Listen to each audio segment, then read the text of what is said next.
Hey, what's up, everyone? Well, today we're going to continue our series on Mame bonsai, and I'm going to talk about these two elms and address the little problem with little bonsai.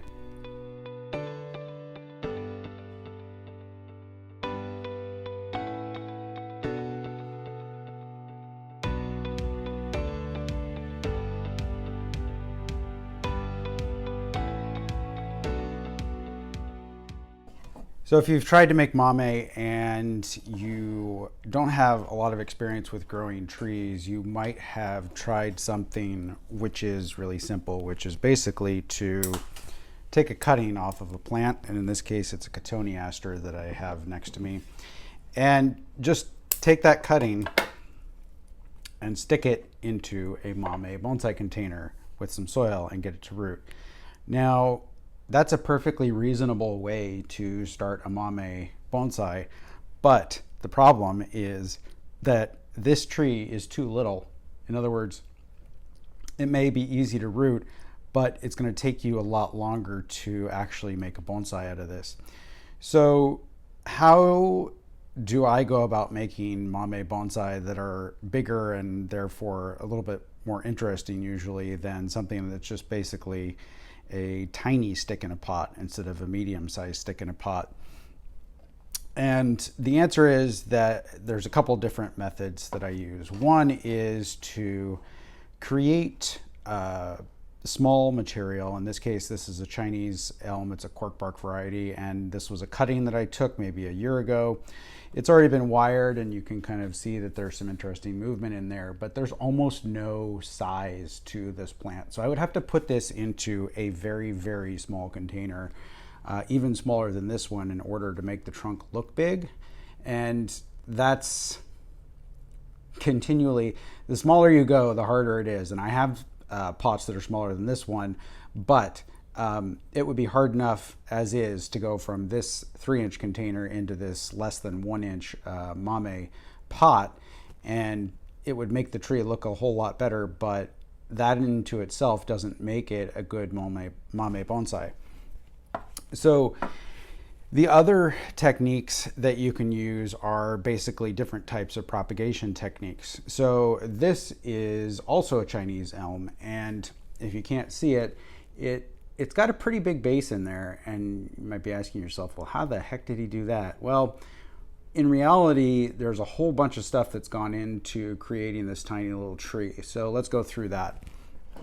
I'm going to do a little bit of trimming here as I talk, but whenever I'm working on bonsai, I'm always looking at the branching, always looking at stuff that I'm cutting off.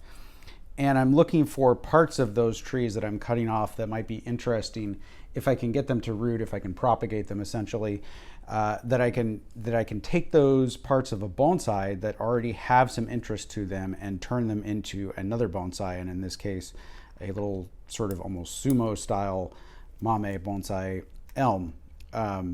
But this particular tree was actually the part of the top of a regular size bonsai, something that was probably 14 to 16 inches tall.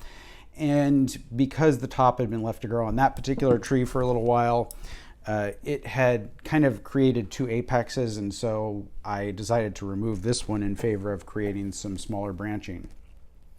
Now, after I took this off, it actually had a bunch of pretty large size branches, so I'm going to pick off some of these leaves so you guys can see it a little bit. I don't want to actually cut back these shoots yet because it hasn't been too long since the last time I pruned this. This guy is just basically a sucker, so I'll take that off.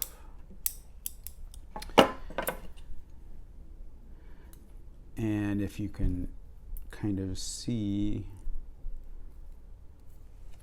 as I pull leaves and shoots that I don't need off here, you can kind of start to see a little bit of more of the structure of this plant. And so imagine that this was a large branch that I cut off. I then stuck this into a flat that was full of other cuttings from the same plant, and this just happened to be one of the bigger ones. There's a little bit of a scar right here from an old cut that's mostly healed over. And then when it was, after it was rooted, it actually had a section like sort of straight, not completely straight, but long sections like here, here, and over here that made this tree more like this size. And when I looked at it, I thought to myself, well, none of those straight sections are really making this interesting. They're not really making this a good bonsai. So I'm going to go ahead and cut all of those off and make a much smaller bonsai. So there's a pretty good size cut here, which you can kind of see. There's another pretty good size cut here. And then there's sort of a small cut buried in there under what will ultimately be the top of the tree, and another cut here. So I've got 4 big cuts that I made in order to get back to kind of like the heart of what I had rooted there. And now what the tree is doing is it's reacting to those cuts and creating these small branches. And the process from here is a little bit more straightforward and simple. This pot is relatively small. I can hold it in one hand easily, but it's not nearly small enough for this tree as a finished composition. In fact, I have this tree from Source, who's active on Bonsai Nut, and who is now making pots. He's out of the Chicago area, I believe. And I'll probably try to put this into this. It's probably less than a quarter of the volume of soil when I go to do that, but something like that is going to set off the trunk on this tree a lot better. But I'm not going to do that yet because I want all of this kind of vigorous growth, and so the extra room that I have in this larger pot is going to allow me to work with more vigorous growth, even absent the trick of setting it into a larger container. So this one hasn't been in a larger tray. It's just growing roots here within this container, and those roots are what are producing all of this top growth. Now that I've got this thinned out and explained a little bit about how I got to this point, I'm going to go ahead and throw a couple of wires on there just to take this along to the next step.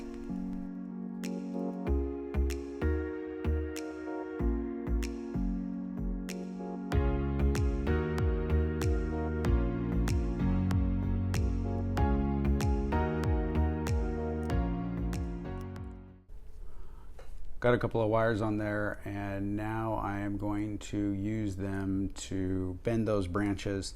Now, some of the branches on here are too small for me to even wire. This one is a good example. It's kind of in the middle here, and it's not a very strong shoot. I don't want to get rid of it because it could be pretty useful, but at the same time, if I even try to wire it, there's no wood in that at this point. The shoot can just kind of fall right off given the slightest little tweak. So I have to wait a little while longer until that guy is more like the size of these guys before I can wire it. Now, what I'm trying to do with this wiring is really just sort of set the first node or two along these branches, because I don't want to keep nearly the amount of length that they have, and not even close to the amount of length that I've wired. But the extra wire will just give me a little bit of sort of leverage and allow me to play with it a little bit. And if you're thinking to yourself, well, is it going to wire those branches down? That's an elm, and elm branches go up. Then you're absolutely correct. I am going to wire them down, and elm branches do go up. The interesting thing is that when you wire branches down, very frequently, you're removing the hormone inhibition that the plant naturally creates at the tip of the shoot. And by wiring the tip of the shoot down and adding a little bit of movement to the twigs that you're working with, you are doing two things. One of those is to encourage the plant to make side buds, which on an elm is not particularly difficult. And the other thing is you are preventing it from just shading itself out with the strongest shoots that it creates in favor of creating more diffused growth, and that's exactly what we want. So the movement that I'm putting into these is pretty tight. I'm trying to put a little bit of a twist into the branching right from the base, and then once I get about an inch out from the base of these shoots, I'm really no longer concerned with what the wire or the branch is doing, because I know that ultimately it's going to be cut back to within at the most an inch of its life. No, with to within an inch of the previous cut point, and that's for the same reason, to encourage more branching and finer twigging and keep the plant nice and tight. So I got one more to bend here that's kind of in the back. If you've never used a pair of tweezers to do wiring work, I would encourage you, if you're interested in doing Mame, to start practicing, because it took me a little while to learn how to do that, and it is a useful technique. Helps you get into places that are really nearly impossible to get into with your fingers. My finger is way too big to get into some of those spots. So that's all the wiring that I'm going to do on this today, and even though it's got this other long shoot, that shoot already has some side shoots, and it looks like it's going in about the right direction.